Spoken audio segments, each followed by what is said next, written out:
Hey guys. Би ингээд оройн нүрэг гахасаа өмнө толь дээр ингээд өөр өөртөө ярьдаг байхгүй юу? Яг ч юм өөр хүнтэй ярьж амар олон өөр хүнтэй ярьж байгаа юм шиг өөрийгөө ингэж танилцуулдаг байхгүй юу? Гэтэ энэ удаад одоо тольтой өөр өөртөө ярихаасаа оронд шууд камертай ярих гэж бодоод ер нь л залуучууд үзүүл ер нь л зүгээр хаа гэж бодож байна. Ер нь л залуучууд teenagers or earlier 20, mid 20, late 20 хүмүүсд баг үзүүл зүгээр ах гэж бодож байна. Ингээд нэг юм ингээд анзаарлаа л та. Эсвэл ухаарлаа гэх юм уу? Эсвэл ер нь бол амар back story яригдах байх заяа.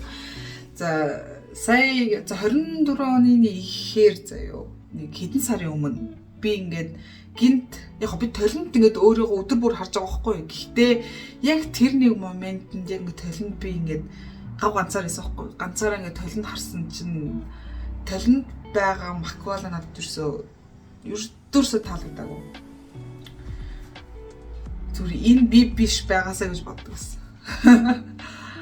За backstory заяа. Би хичнээн ингээд би ингээд бүдүүн байлаа ч гэсэн тэ ингээд миний self esteem бол ингээд зарим хүнийхийг бодвол би бол ер нь бол миний self esteem доогор байдаггүй байхгүй. Мэдээч хэрэг надаа ингээд бүдүүн байгаа нь ингээд айц мас төрүүлдэг ч гэсэн ингээд би яг толинд өөрийгөө харахтаа бол ингээд надад бол амар готрол мотрол төрдгөө заяа. Би маквала өөртөө бол амар таалагддаг байсан байхгүй юу. Тэгээд би ингээд өөрийнхөө утсан дээр ингээд зүгээр ингээд утсаа оролдоод бичсэн чинь ингээд галерегаа ороод тэгээд Instagram дээр ч юм уу Facebook дээр ингээд memories гарч ирээд тэгээд яг ингээд 10 жилийн маквала дээрээс нь их сургуулийн маквала надад би тэр маквала амар хатархаж байгаа заяа. Амар хатархажсан байхгүй юу? Учир нь ингээд тэр макваланууд дээр ингээд селфи гоё гардаг заяа. Харин одоо толинд харагдаж байгаа маквалад амар хурцлээтэй. Огцом би ингээд юус анзаарахгүй байж байгаас сая ингээл толинд харангууд амар хурцлээд болсон заяа. Тэгээд би тэрийг гинт би насандаа л буруутгаж байгаа байхгүй юу? Яна ингээд шууд 27 хүрэнгүүд ингээд шууд ингээд үрчлээ суугаа те. Миний айрс ингээд амар доол заяа. Ингээд ийм царай алдсан гэх юм уу да. Ингээд ийм баргар одоо хичнээн ингээ би ингээ цагаан арчнаас гэсэн юм баргаар ингээ хөнгөө алдсан юм шиг тэгээд ингээ амар үрчлээтэй байсангүй. Эндтэй би 24 оны одоо тэр ихээр гэх юм уу хэдэн сарын өмнөх маквал яг надад ингээ бодол депрессэнд орсон шалтгаан явж байгаа хгүй нэг шалтгаан заяа. Тэгээд ингээ ер нь бол толин хараад маквалад ер нь бол таалагдахгүй болцоохгүй. Би хизэж тийм бодолд ирсэн. Би тэгэж ингээ толин хараад ингээ what the fuck гэж юусо бодож байгаагүй байхгүй юу. Тэгээ би ингээд яалтчгүй насанд ингээ буруутгасан заяа. Ингээ 20 би ингээд нэрээ 27-той одоо 3 жилийн дараа 30 хүрэж байгаа. Тэгээ би толин харангууд амар ингээд үрчлээ мэдэр суудсан. Тэгээд ингээ бүр паниктчихж байгаа байхгүй юу. Тэгээ би ерөөсөө сүулдэ ингээ зураг мураг авахч болцсон. Басандаа буруутгаад тэгээ би ретинол авдаг ч юмгүй жоодсон. Тэгээ нүүр маа үн арчлаа л байгаа юм заа. Өмнө нь бол би ингээ баахан ингээ бүтээгдэхүүн хэрэглээл байгаа мөртлөө ерөөсөө зүгээр л өмнөх маквал биш болцсон байгаа байхгүй юу тэр үед. За тэгээд сая би өнөөдөр өглөө өөрийгөө талент харлаа л нүрээ бодож ахта. Яг ч юм буцаад би оюутан насандаа хүрээд ирсэн юм шиг санагцсан. Тэгэхээр сая хэдэн сарын өмнөх маквала наснаас биш юунаас болоод ингээд би тийм болцсон бол гэж бодлоо л та. Тэгээд би том discovery хийлээ. За би өөрийгөө ер нь бол тийм ADHD-тэй хүн гэж боддог байхгүй юу? Гэхдээ тэр нь officially diagnosed биш. Гэтэ ADHD-тэй байсан байгаагүй одоо миний яг ярих байгаа hyperfixation болон burnout хоёр амар том холбоотой гэж бодож байна заяа. ADHD байсан байгаагүй заяа. Окей. Бүр ингэж өмнөх сторигаа яриа л да. Юунаас болоод би ингэж ийм амар болчихоо гэдэг. За би юмнаас уддаг. Тэгээ залхдаг гэхгүй юу? Хурдан. Гэхдээ нэг юмд анхаарвал би амар анхаарад ингээд hyper fixated болоод Тэгээд хэсэг хугацааны дараа тэрийг хаях ч юм уу эсвэл болждог байхгүй. Нэг би юмд анхаарсан, нэг юмд би амар дуртай hyper fixated бол би тэр үгээр угаасаа сайн болдог заяа. Гэтэ би үнэхээр юунаас цалгаад уйдаад юу яавал юусоо цаашаа явж чадахгүй. Зарим хүмүүсүүд тийг бодно штэ. Угаасаа л хүн дургүй юм хийх дургүй штэ. Угаасаа тий бла бла бла. Гэхдээ still тэр хүмүүсүүд ингээд responsibility буюу хариуцлагаасаа болоод хийдэг байхгүй юу? Харин би хичнээн тэр хариуцлага мэдээд хичнээн тэр responsibility надад байгаа, ингээд миний юун дээр байгаа ч гэсэн би хийж чаддгүй заяа. Яаж хийж чаддгүй бүр. Хичнээн надад амар том хариуцлага энэ л амар чухал шүү ингэсэн ч гэсэн no, I cannot do it. За тэр маань хамгийн анх юунаас эхэлсэн бэ гэхээр за би ингээд 10 жил нэгээс 9-р ангид би Орос 14 сурдаг гэсэн байхгүй юу? Орос 14 тэгээд анх мэдээж иргэн сургуульд орж байхад би бол амар excited, амар гоё байгаад байгаа байхгүй юу? Ингээл амар ингээд дэцс онцорно гэдэг нэрээ тэг гоё юм сурна мөрний. At least манай ээж маань надад бүр тэгээ заасан байхгүй юу? Сургуульд орохоос өмнө намайг юу нь бол мэдлэг бол power, knowledge is power. Тэгээд юу нь бол degree буюу юу гэвэл мэргэжилтэй болох, хэвлээ диплома бол ер нь бол их том зүйл гэж ойлгуулсан байдаг байхгүй юу? Тийм болохоор тийм би сургууль сурах хэрэгтэй, заавал сурах хэрэгтэй. Тийм сургуулаа хаян маяг гэсэн юм байхгүй. Тэгээ би амар excited орлоо. Эхний хэдэн жил гайгүй байлаа. Гэхдээ би хичнээн хичээсэн ч гэсэн муудуу авдаг байсан. Энэ бол зүгээр л racism биш байхгүй юу? За тэр ч яг заяа. За мэдээж excited болоод 1-р ангид бол би бүр амар хичээгээд амар гоо сурлаа. Гэхдээ 2, 3, 4, 5 дугаар ангиас эхлээд би сүүлдээ уйдаад бүхэл яг л нэг царай харж байгаа, нэг л багш нар харж байгаа. Тэгэл нэг хичээл нь орлоо, тарлаа, гэрийн даалгавар хийлээ. Хичээл орлоо, тарлаа, гэрийн даалгавар хийлээ.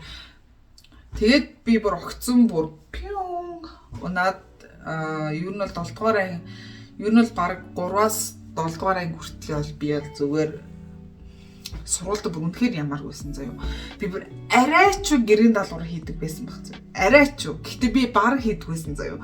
Тэгэл муу авдаг байсан. Яа бүр би ямар бүр ингээд өвчин зовлон хилээж болтох бүр сургуультай ямааргүй байсан заяа. Надад нэр үнэхээр хэцүү. Энэ миний хамгийн анхны амьдралын burnout гэхгүй юу? За тэгээ гинт манай ээж маань миний охин ишилүүдтэй муу ээж болно. Гэхдээ ядаж математик дээр юм сайн байвал ер нь бол математик энэ тарих ажиллаулдаг гэж байгаа хгүй юу. Тэгээд намайг математикийн багш явуулсан заяа. За би ингээд Орос сургуульд бүх юм орос хэл дээр үзэж байгаа шүү дээ. За миний математикийн дээр private tutor Монгол гэсэн хгүй юу. Тэгээд ингээд Монгол багш дээр ингээд математик үзсэн чи ингээд пүм заяа. Амар сонирхолтой, амар easy бүх юм. Зүгээр л би ингээд цаашаа цаад утгахын бодоод ах шаардлага байхгүй. Зүгээр л хэсэг томьёонууд байгаа, тэр томьёонд оруулах хамгийн гол нь зөв томьёогоо л олоход зүгээр байгаа. Тэгээ би огцсон математикт амар дунцсан. Миний хамгийн анхны баг hyper fixation. За мэдээж жил 2 жил боллоо. 2 дахь баг жилээс эхлээд би удаад эхэлсэн. За азар манай ээж маань намайг өөр сургуульд оруулчихж байгаа байхгүй. За тэгээ би шүтээсийн ахлах сургуульд ороод ингээд өөр орчинд ороод өөр царай гаргаад өөр юм режимд ороод надад бүр амар сонирхолтойсэн заяа. Ингээд бүх юм. Тэгээд ингээд би буцаад ингээд нүуний гоё ингээд вау ингээд нийгмийн амьдралдаа ороод yes гэж бодоод орж байгаа. За би баг тэг шилцэн яг тэр ихний жилдээ би шилдэг сурагч болсон. Ер нь бол early game бол mid game дээр л дайжгүй. Early game дээр бол би тасархаа заяа. Mid game дээр бол би so тэ. Late game бол disaster. Бүр үнэхээр би бүр late game бүр дээр л би дандаа бүр дундаг хөхгүй юу. Тоглоом дээр ч гэсэн амьдрал дээр ч гэсэн заяа. Ахлах сургуульд би орлоо 10 дугаар ангидаар бүр шилдэг сурагч боллоо. 11 дээр so 12 дээр хичээл хийсэн. Надад бүр үнэхээр бас burnout, бас амар салхацсан. Гэхдээ яалтчгүй анханасаа би ингээд он сурлахтан гэдэг нэрээр явсан болохоор ингээд багш нар өдр ингээд яг хөө тэгэл цаанаасаа ингээд би сураад яг тийм сурцсан болохоор ингээд бас муу сурах юм байхгүй. Угаасаа бүх юмуд нь easy. Тэгээд яг хөө тэгээд даван тулсан. Гэхдээ би бүр амар залхсан. Би 12 дунд бараг даалгавар үзээ. За их сургуульд орлоо. Их сургууль ингээд архитектураар орчиж байгаа байхгүй. Би ингээд амар мэргэшил яаж байгаа. За инженер, за манай гэрийнхэн бүгдээрээ ингээд инженер юм чиг, инженер нэр төрөл байгаа. Гэхдээ би ингээд насан туршдаа ингээд тоо бодоод ингээд байчихдаг байхгүй. Би одоо л өөрийгөө жоо мэдээд эхэлчихэж байгаа байхгүй. Архитектур дээр бол амар олон юм мэдэн штэ. Би програм дээр ингээд рендерч хийн, амар олон програм дээр хийн. Ялангуяа тухайн үед би ер нь програмын донтон заяа. Ямар нэг юм дээр burnout болчихгоо зүгээр л ямар нэг шинэ програм. Би бүр дууч биччихсэн, модельч хийжсэн, movie maker дээр видео edit хийжсэн. Би баг бүх програмыг баг ингээд судлаад үзсэн байхгүй юу? Энэ бол зүгээр миний hyperfixation шүү. За би нөөний brag хийж байгаа юм биш. Тэрүүн дээрээ сайн гэсэн үг биш. Би зүгээр л бүгднийг судлаад ингээд нэг донцсон юм бол байгаа заяа. За тэгээд их сургуульд орлоо. Эхний жил voilà 2 дугаар жил гайгүй, 3 дугаар жил гайгүй. Корона ирлээ. Гоё исэн заяа надад гэртээ. Нэр гадуу гарах нэр үнэхэр гоё исэн заяа.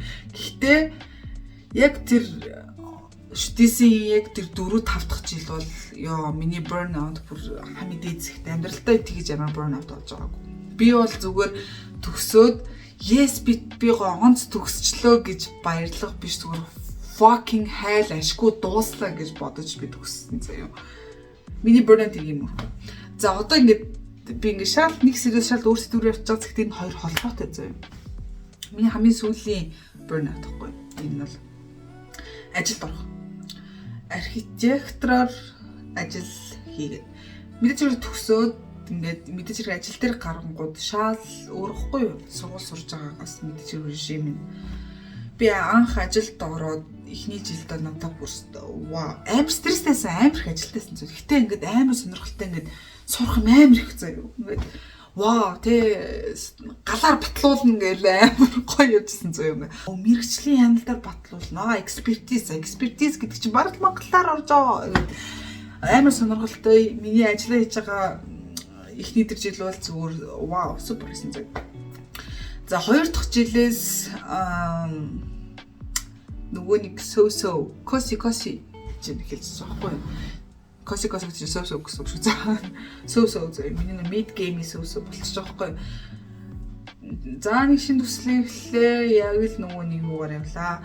Шинэ ямар ч байдлаар шинэ төсөл гэсэн. Шинэ төслийн эхний үеэр бол би амар памп байхгүй нөгөө амар судалгаа хийгээл амар бүх юм амар гоё яагаад. Тэгэл төсөл нь ингээ явах тусам цаашаа сунгагдах тусам ингээ миний залхалт burnout амар болоо явчихдаг. Хит хитэн төсөл дээр. Тэгээд 3 дахь жилээсээ эхлээд одоо бол нэрээ төсөл эхлүүллээ. Гоё эхлээ. Гэхдээ сүүлийн эдд нь би бүр зүгээр ажиллаа хиймээргүй. Зүгээр л үнэхээр ажиллаа хиймээргүй. Бүр ингээд би хийж чадна заяа. Чадна. Гэхдээ хиймээргүй. Тэгээд яаралтай хэрэгтэй байгаа. Гэхдээ би хийхгүй байгаа. Би бүр зүрх ингээд бүр ураад байгаа юм шиг санагддаг заяа. Яг гараа хөдлөхөөр ингээд бүр үнэхээр ингээд тийм залхсан мэдрэмж аваад анх удаа ингээд бүтэн амралт авч байгаа хгүй 3 дахь жилээсээ. Эхний жил дээр бол би үгүйсэн төсөлтөө амар ангил анхаарал тэг өөрийнхөө амралтаа ингээд 7-7 хоногор ингээд жоохон хоошлуулаад ингээд явцсан байхгүй юу. Гэхдээ ингээд надад амар сонирхолтойсэн болохоор 2 дахь жилдээ бас их тиймэрхүү 3 дахь жилдээ ингээд burnout залхсан мэдрэмж амар их байсан болохоор ингээд бүх юмыг хаяад би зүр бүтэн амралтаа ингээд нэг сараар ингээд авъя гэд тэгээд авсан заяа. Тэгээд тэр яг амралтаа авсан хугацаа бол надад бүр ингээд амар том амгалан тайван байгаа байхгүй бүр гээд тэгээд яг тэр амралт дуусгаад тэгээд одоо ингээд дараа 7 хоногт ажилдаа явна шүү гэсэн мэдрэмж маань ингээд надад бүр амар хүнд туссан заяа. Би ингээд үгүй би очмооргүй байна. Үгүй би хиймээргүй байна. Одоо би үнэхээр чадахгүй би үнэхээр хиймээргүй байна гэсэн тийм залхсан мэдрэмж. Энэ бол миний ингээд ааш зан ингээд personality ингээд миний лайфстайл болчихсон байхгүй. Тэгээд би ингээд амар зориг гаргаад ингээд надад одоо ингээд шинэ тийм режим хэрэгтэй. Би яг өмнөх burnout-тайгаа дийл хийсэн шиг надад тийм шинэ режим хэрэгтэй. Дээрээс нь ингээд миний 27 би одоо 27 настай. Дээрээс би багаас л би юу бол гадаад сурна гэж боддог байсан мөртлөө одоо 27 хүрчээд одоо хүртэл гадаад ерөөсөө яваагүй сураагүй магистраараа би бакалавраар магистраар гадаад бакалавраар ер нь сурна гэж боддог байсан байхгүй. Гэхдээ амьдрал залхуу байдал. Тэгээд одоо ингээд ядаж байгаа магистраар ингээд тэтгэлийн хувьд бол 32 тавтай байх хэрэгтэй те максимумдаа би төрөлд төхөөд байгаа байхгүй. Тэгээд би ингээд шинэ режимд орё гэж бодоод зүгээр ингээд шууд амралтаасаа гарангуудаа халагдах өрөвдлөө. Шууд захиралдаа хэлэл халагдах өрөвдлөө өгөөл байж байгаа юм. Тэгээд амгалан тавь байдал багхгүй юу. Одоо та нар ингээд сайн миний анхны ярьсан юмыг сайн сонссон бол анхаарал чинь амар төвлөрсөн бол зөө. Би ингээ 24 оны одоо хэдэн сарын өмнөтэй бүр амар хэцүүсэн те миний нэмигээ толон даах маквал надад таалагдахгүйсэн гэж байгаа шүү дээ. За би амралтаасаа гараад ирлээ. За би одоо би ингээд ажилласаа гараад сар гарan болж байна заяа. Гэтэ мэдээч хэрэг ингээд хит өдрүүдээр ингээд ажил дээр очиод л зарим нүдэ дуусгахын тулд ингээд бага. Гэтэ тэр нь бол 2-7 хоногт нэг удаа ч юм уу те. Тэгээд ингээд би одоо Италид сурах гэж бодож байгаа байхгүй. Би Италид сурах гэж бодож байгаа заяа. Тэгээд одоо Итали хэл сурж байгаа. Гэтэ мэдээч хэрэг би бол ажиллаа хийнгээ өөр шинэ хэл сурна гэж үнэхээр байхгүй заяа. I can multifunction. What the fuck? Multifunction заяа. Би одоо ажилласаа гараад сар гарan болчихсон. Би одоо 7 сард амралтаа аваад 7 сарын сүүлээр ажилдаа ороод ажлынхаа өргөдлөө өгөөд одоо 8 сартаа би амарцсан. Тэгээд одоо 9 сарын 10-нд ингээд 9 сарын тал болж байна. Би Итали хэл сураад одоо ингээд 7 хоног байхгүй юу? Эхний 7 хоногтой болчихж байгаа юм. Тэгээд би өнөөдөр зүгээр тавтлагандаа явах гээд ингээд нүрээ будах гээд ингээд толин өөрө гарсан байхгүй юу? Яг ингээд оюутан насны юм маквал аим харагцсан. Яг миний нүунийг энэ маквал надад таалагдахгүй байх гэсэн нөгөө маквалч байхгүй болцоо. Учир нь юу гэхээр зүгээр өмнө нь энэ бүх anxiety, stress ингээ миний яг энэ ингээ сэтгэл зүйн байдлаас бүр амар болсон юм шиг санагдаад. Тэгээд нэг юм синдромд орд юм байна манайха. 27 насны дээр ийм синдромд орд юм байна. Би ингээд одоо баг ажиллаа хийгээгүй ингээд за баг 2 сар гарan болчлоо болсон гэсэн үг шүү дээ. Амралт дээрээс нь 8 сард би ингээд баг ажил хийгээгүй. Тэгээд мэдээч хэрэг өмнө сар би ингээд өөрөө толинд харсан бол би бол өөртөө туртаа бас байх үгүйгээ мэдэхгүй байна заяа. Учир нь бас л яг тэр хэвээ. Яг одоо л би ингээд буцаад ингээд сэргээд ингээд нөхчөөд те ингээд дахиад ингээд reborn эсвэл ингээд буцаад ингээд миний нүунийг арс те залуу арс гарч ирж байгаа юм санагдсан. Одоо ингээд би ингээд өөрийгөө камерт харангууд яг амар бүдүүн байна заяа. Амар бүдүүн байна. Гэтэ амар таалагдаад байгаа байхгүй. Би ингээд сарын өмнө ч юм уу 2 сарын өмнө ингээд би яг ингэж бичлэг хийвэл хийж чадахгүй. Учир нь ингээд камер дээр хүртэл ингээд би бүр амар нэг новшин. Тэгээд би бүр арай ч хөвчилж байгаад сая өөрийнхөө YouTube channel дээр ингээд бусад өөр бичлэгүүдийг оруулсан. Оруулсахгүй. Тийм гэхдээ I don't like myself, okay? At that time. Одоо л ингээд I like it. Шинэ хэл сурах чинь угаасаа тэгэл ингээ миний шинэ лайфстайл болж байгаа байхгүй. За ингээд энэ лайфстайлаас би дахиад мэдээж залхах байх. Гэхдээ энэ бол удаан үргэлжлэхгүй. Энэ бол нэг 8-9 сар үргэлжлээ. Дараад нь би сургуулаа сонгоод ингээ сургууль руугаа явна гэсэн режимд ороод тэр нэг 2-3 сар болох баг. Тэгэл 2-3 сарын дараа тэгэл би Италид очсон. Тэнд 2 жил. Энэ 2 жил бол гайгүй гэж найдаа. Эхний жилд нь бол угаасаа би гайгүй ойрлогийн бол би тасархаа зав. 2 дахь жил гайг бах уу? Гайг бах. 3 жил хийсэн юм чи. Гэхдээ би ер нь л иймэрхүү юм ярих гад амар сэтгэлээ уудлаа. Би яг энийг бол би зүгээр толон дөрөөртэйгээ ярьдаг байхгүй юу? Зүгээр камерын өмнө гинт ярмаар санагдаад. Тэгээ юу ч болсон юм байгаа. Одоо бүгдээрээ нүрээ цэвэрлцгээе хүү та. Bye bye. Энийг л ярих гэсэн яг үнэлгээд дараа нэг ухаарлаараа дахин уулзах юм шиг.